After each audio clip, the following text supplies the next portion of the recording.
Good evening, everybody. Welcome to our first CVA Fireplace chat from the Enterprise Blockchain Working Group, where we discuss together with students out of our working group program on their findings on enterprise blockchain solutions and their success factors. I'm very pleased to welcome Sybille Aeschbacher, who is today's guest and will give us insights on her findings from her research. Welcome, Sybille. Thank you, Dennis. And of course, with me is my co-chair, Mauro, who is as well helping me in collecting all the questions from our participants today. Hi, Mauro. Hi everybody. Hi. This would be a very interactive question, so I would like to invite our participants to as well raise their questions directly. But to be able to do that, you just type quickly into the Q&A that you have a question or what the question is all about, and then we will actually dial you in to the session to ask your question directly here.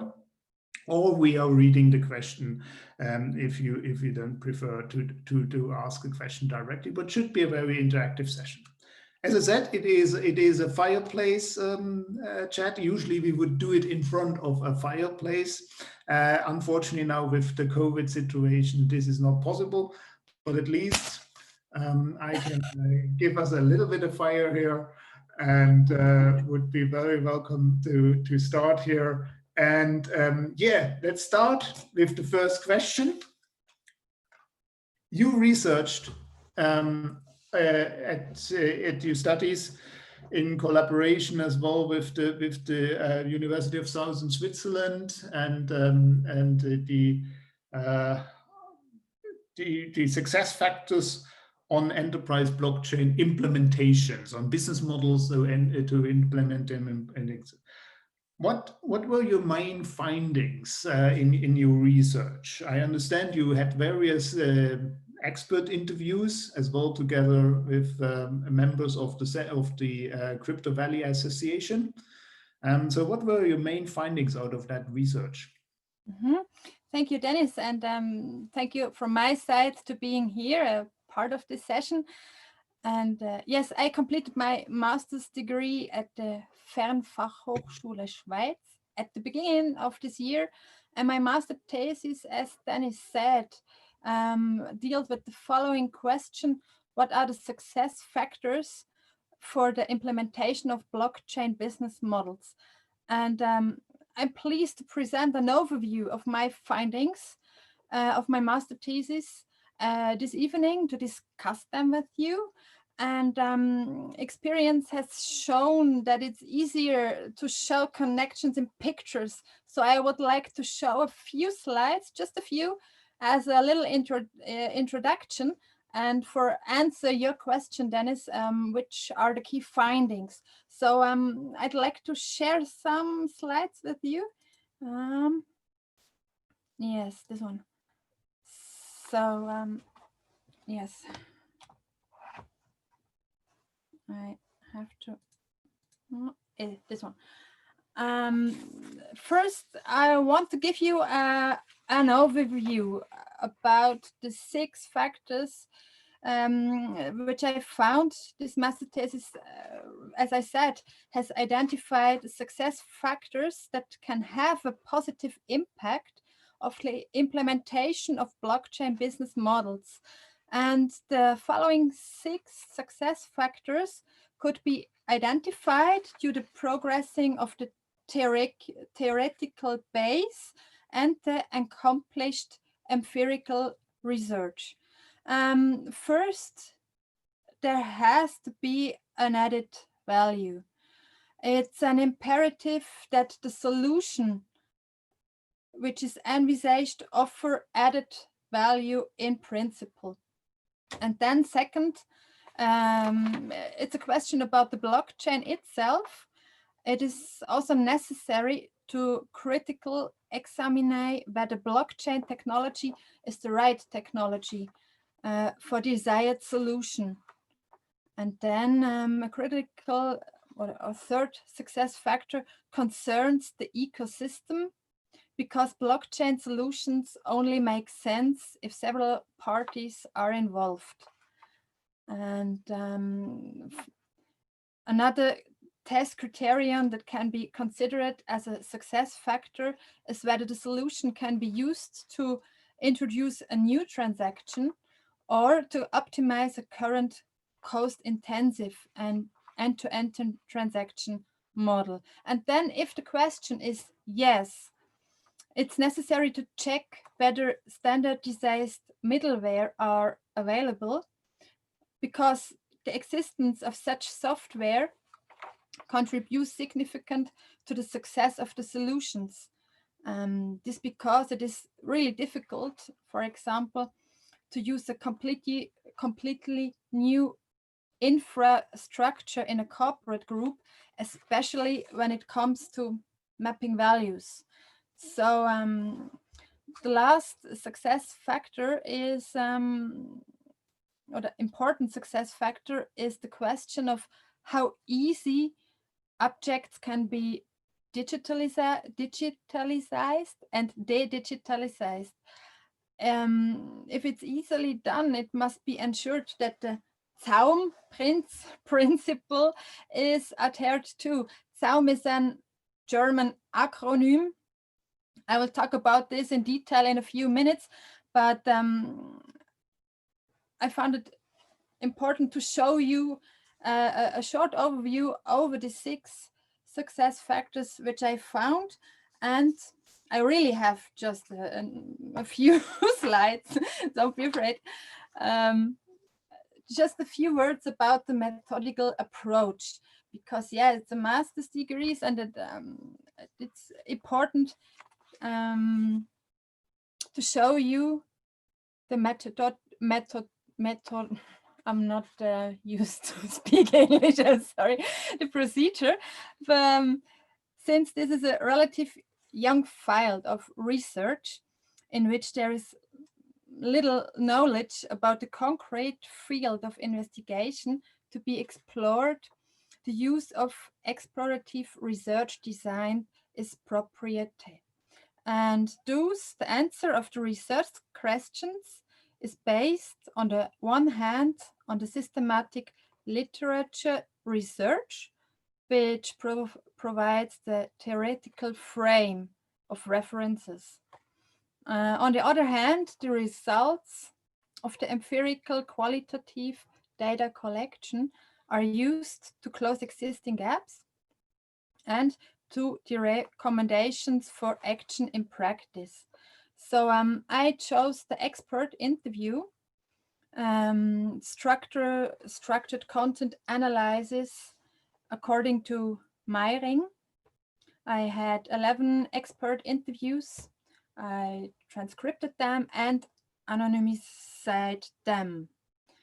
The advantage of this method compared to other interpretation methods is that category formation takes place in an inductive and deductive interplay, and the focus is on the development of a category system.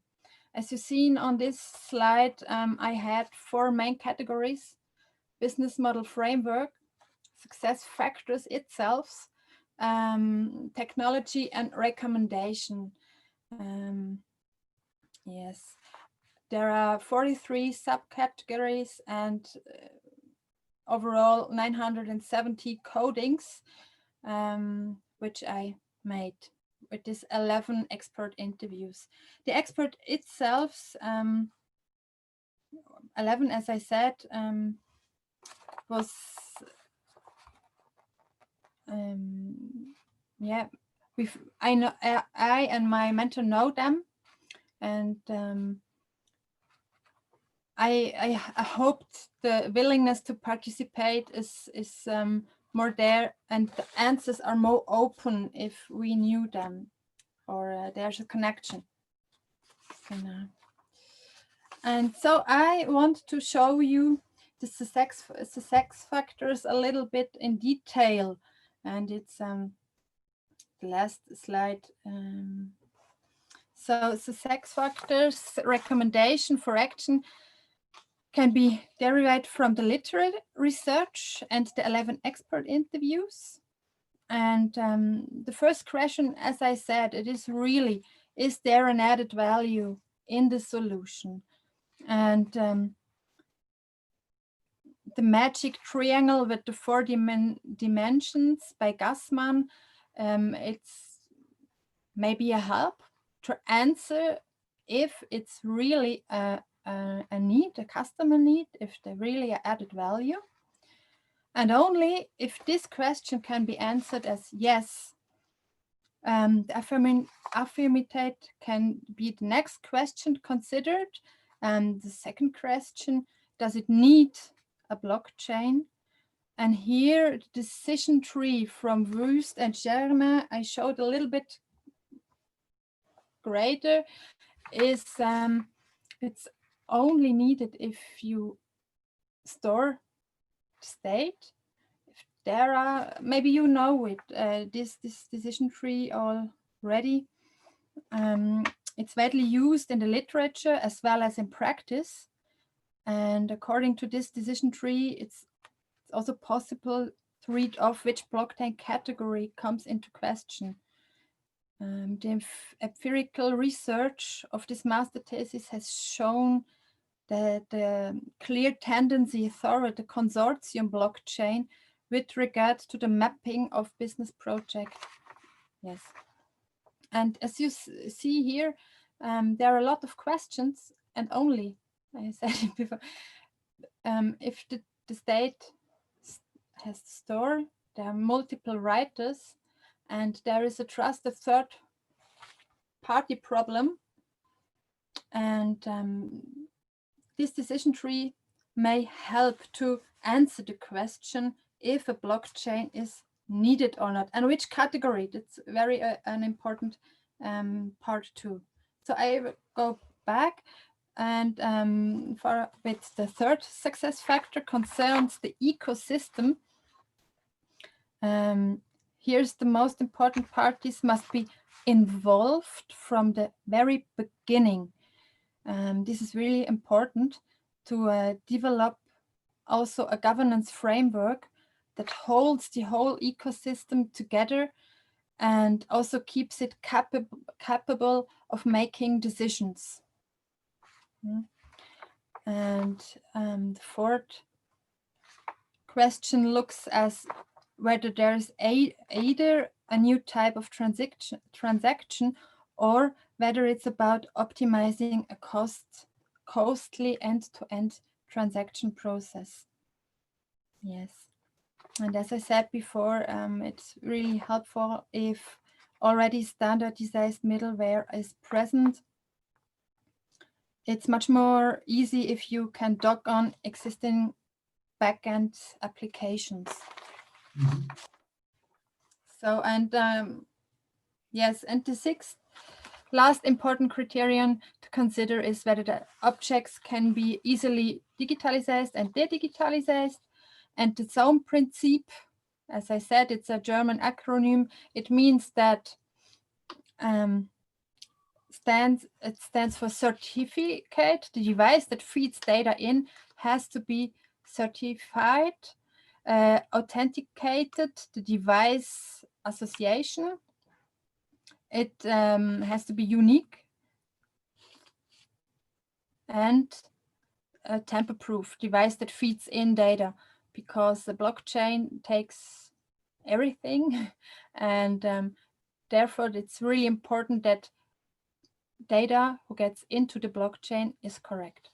So, and that's all I wanted to show you, just to give an overview. And yeah. Yes. Thank you very much for that one. Now, I mean, this pretty much fits very well in work that we are as well doing within the enterprise blockchain working group. As a matter of fact, we are currently writing on an report, white paper, that actually cover exactly the same kind of success factors there. I realized that there is a lot of common findings, which is a good sign when different sources are coming to similar conclusions. Now, my question would be here more, what from these 6 factors that you identified, the 5 ones that are crucial, because I would assume selecting blockchain as the right technology is like the 0 success factors, because if you select the wrong technology, this would be then you would be totally on the wrong path to success. But from these factors, like generating added value, having created an ecosystem that is under common governance, then finding the kind of transactions, the types of transactions, optimizing existing ones, or replacing existing flows, and the standardized middleware, which I understand is integrating it into the current procedures, the current flows, these things. And of course, the digitalization of assets, that's always a key topic to out of these 5, which one would you now say is the most critical one? Well, I would say it's the first one, added value. If there is no added value for us, maybe for example to save costs, or for the consumer, for the customer, that there is really an added value, then it makes no sense, or it will end maybe as a learning. In a few interviews, there were the sense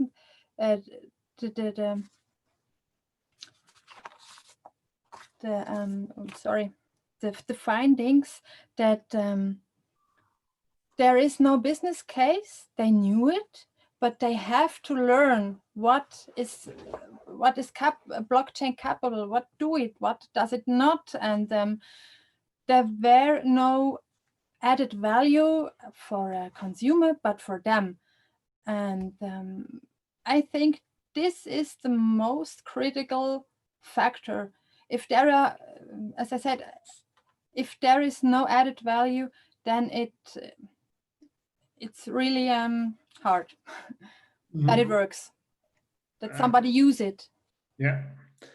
Have you seen within your interviews certain use cases that you would say there has been an enormous, or there is an enormous added value, and that's exactly the kind of blockchain enterprise business model that is a success story? That's a really good question. They have a lot of use cases, but at the moment, I think one expert, he says he is definitely in the valley of disillusionment. They have tried a lot of things, and they have learned a lot of things.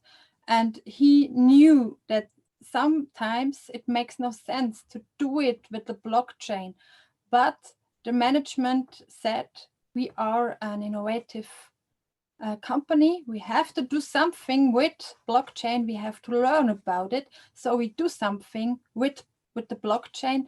As I said, they learned a lot of things. They tried a lot of things. And he said they had a lot of cases, but no one from these cases are a really business case. The revenues are too small. The fact is they learned a lot of things, but they are at the state where it's no time to learn more about it. There has to be a revenue. And so they are at the time on a valley of disillusionment, because they have no use case that brings them money back. He said there are really huge costs to build a blockchain, to build an ecosystem. They had an ecosystem, and for example, an example he said it's about trading. In trading, it's really one wins, one lose, and there are information which are not synchron. And they wanted to bring the people who trade off a blockchain. They had to show everything, and they wanted to do that. They want not to do that, and they had no pressure for them to give all their informations in a blockchain. So they assisted this case, and yes, he said that the marge is so small, the corridor from revenue is so small, and you have to share it with the others from this ecosystem. And he said there are no business case, and so they assisted. Sybille, quick question. Do you remember which industry this was from? So we. Energy, yes. Right. Okay, it was energy. So it was basically energy trading use cases they were evaluating. Huh? Yeah. Also, I had a lot of branches, but this example, yes, was from there. Mm-hmm. But I cannot be more precise because all the transcripts were anonymized. So yes. I think that's not what we are asking for. Who exactly was it? No. But I think one thing that you said is very, very crucial, and I would as well invite our participants to probably jump in and participate in the discussion. But what you said is the ecosystem, and at the end it needs to bring value for the ecosystem, and that is very difficult to find. And I think that is one of the most difficult discussions that we're having. I don't know what you mean, Mauro, about that, but I face that more and more as well in the projects that I'm doing, that bringing people to see that the ecosystem is better than the individual benefit, that this is entirely, in the sum, they can create more efficiencies than the individual can get. That is the most difficult thing to find in the ecosystem. Yeah, I fully agree. I think it's a long-term benefit, right? I really mean long-term, because collaboration is much more a model that is new, right? Because everybody obviously has built up his company and they're obviously optimizing that, and suddenly they have to step out of their comfort zone and collaborate with others, be dependent on others, but still be successful. Kind of bears a lot of risks, but I totally agree, Dennis. For me, it is a collaboration. It is kind of a long-term win. Think about car industries and others.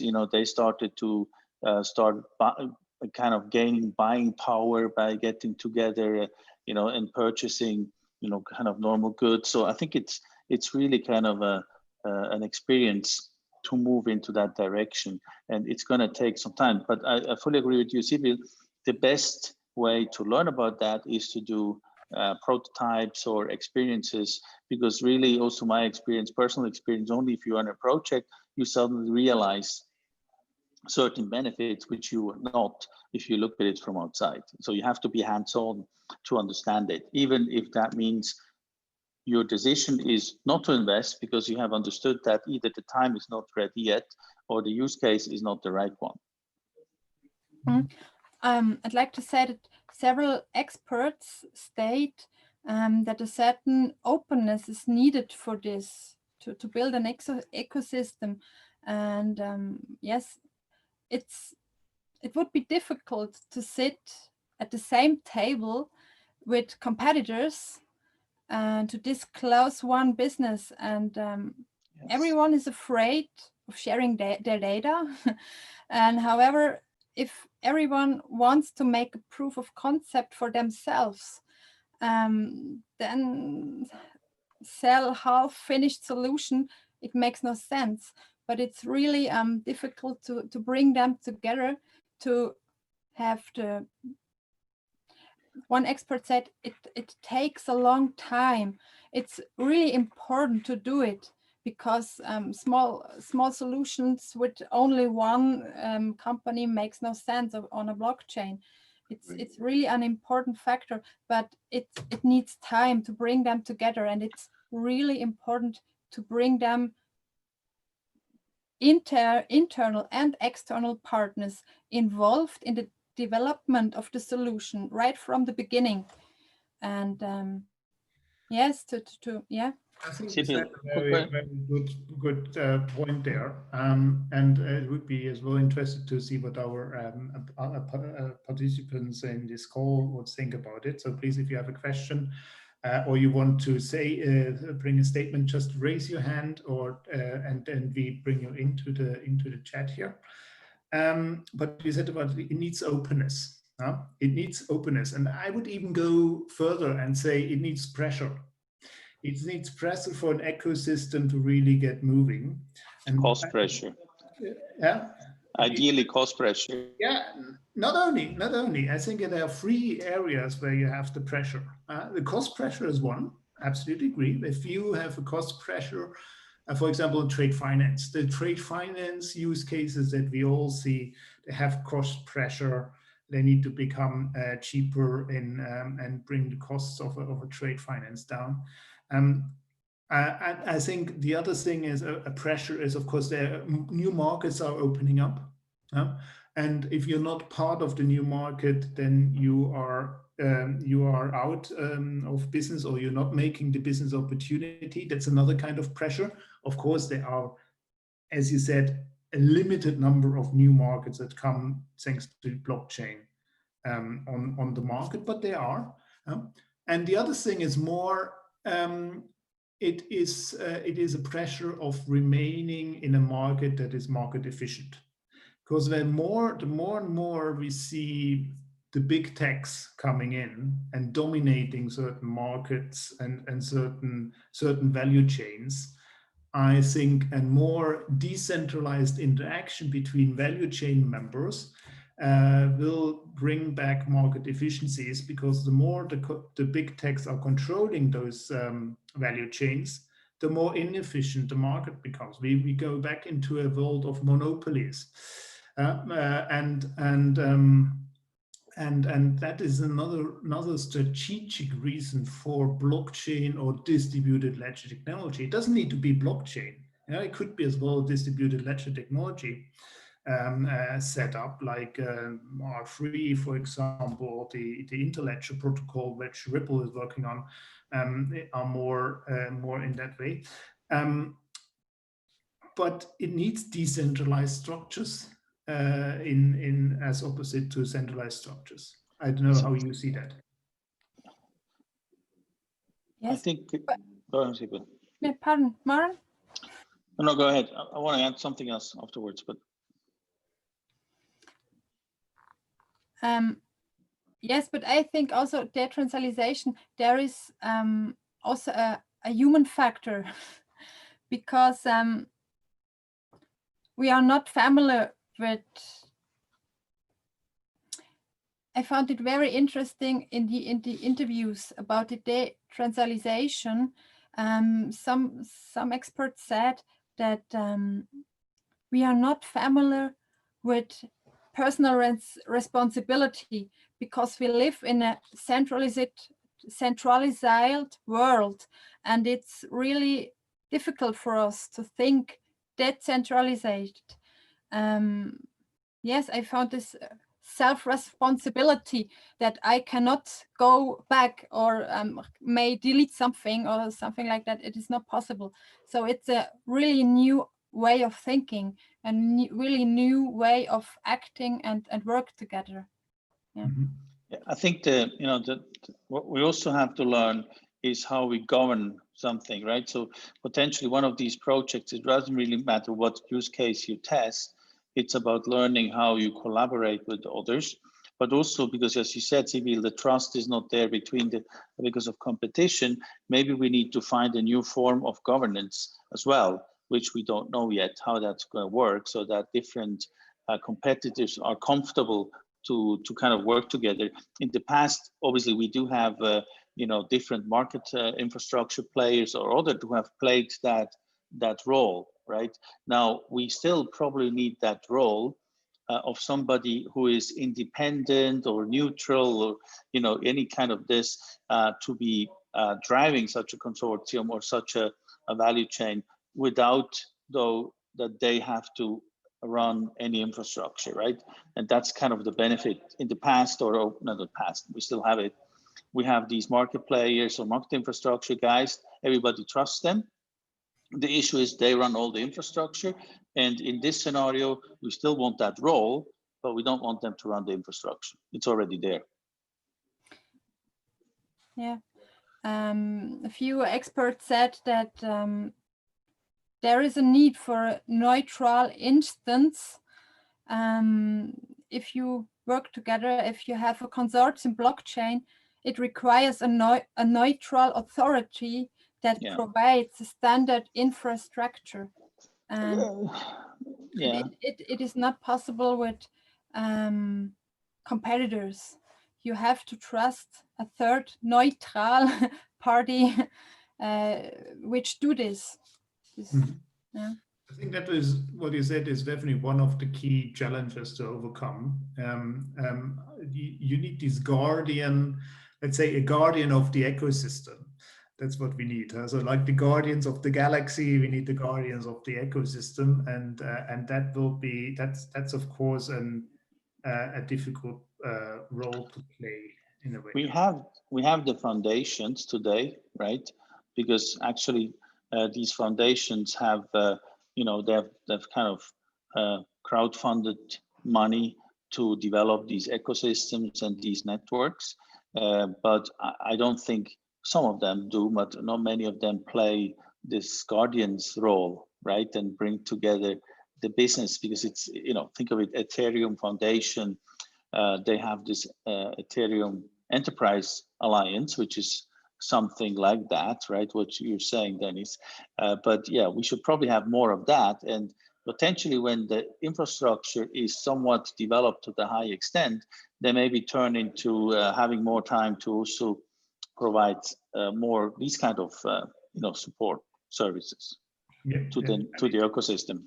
It's quite interesting what you say, because when you go back, in the core of blockchain or Bitcoin and Ethereum, it was always that there is no central party. That was always the intention, because why did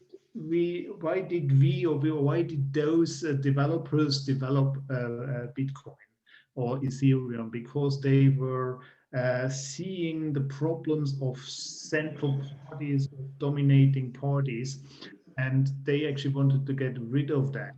But we learned, I think, over the last years that when you really want to make a business case out of it, as you say, when you really want to make bringing value to an enterprise, especially in an enterprise blockchain solution, you need some kind of these roles. Yeah.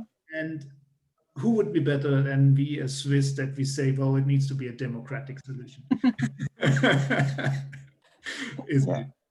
Yes. Yes, as you said, Dennis, it's a little bit of a paradox, but it's a learning too from my master thesis, or from me, that if companies share processes or value, they need not a Bitcoin or the open blockchain. They have the need for consortium, a private blockchain, and then you need this neutral instance, yes, as a gatekeeper, as you said, yes. Yeah. Then I think you have the possibility to do business models, services like this, build up this standard. I think everybody was thinking that software and intelligence is enough to make this work, right? Because the software and the methodology and everything provides the democratization, decentralization, transparency, all of that. But I think we're basically finding out it's not, right? It needs another layer, which is the human layer, still on top of it. That's very good, and that's a very good ending word from you, Mauro, because of when would be not the human layer be more important than before Christmas? That's right. So I would like to thank you very much, Sybille, and of course, Mauro, always good to chat with you on these topics. We should actually start a podcast on that, shouldn't we? It's good. We should, yes. Yeah, exactly. And very much thank you very much for that.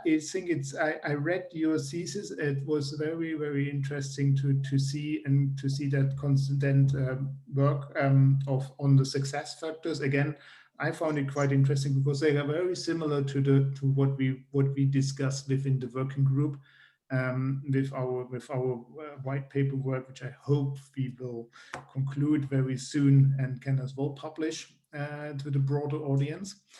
And I would like to thank you again, and hope I see you next year again in one of our new sessions. And would like to thank you for being here on this fireplace job. Bring back the fire. And wish you very Merry Christmas. And Dennis, yeah. Quick question, Dennis. We have the next podcast planned for January, right? Or sorry, podcast fire chat. Fireplace chat, yes. Fireplace chat on the 25th. Huh?